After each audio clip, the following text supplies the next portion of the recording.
ایک شخص کی بیٹی بیمار تھی، اس کے علاج کے لیے اسے شہد کی ضرورت تھی۔ کسی نے بتایا کہ ایک قافلہ آ رہا ہے، تم وہاں چلے جاؤ، تمہیں وہاں سے شہد مل سکتا ہے۔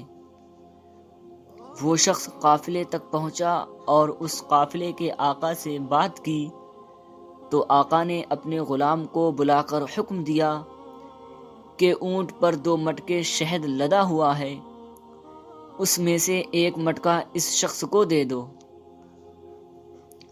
تو غلام بولا، آقا اگر 1 مٹکا اتار لیا تو اونٹ پر وزن برابر نہیں رہے گا۔ تو آقا نے کہا، ایسا کرو، دونوں مٹکے اس شخص کے حوالے کر دو۔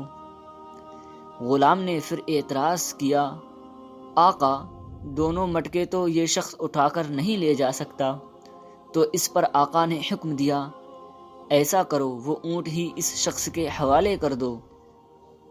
تو غلام دوڑتا ہوا گیا اور اونٹ اس شخص کے حوالے کر دیا۔ غلام پھر آقا کی خدمت میں حاضر ہوا تو آقا نے پوچھا، پہلے تو تم نے بہت اعتراض کیے، لیکن جب اونٹ دینے کا حکم دیا تو تم بھاگتے ہوئے گئے۔ تو غلام کہنے لگا، آقا مجھے ڈر تھا کہ کہیں آپ مجھے بھی اس کے ساتھ جانے کا حکم نہ سنا دیں، کیونکہ آپ نے کبھی کسی کو خالی ہاتھ نہیں لوٹایا۔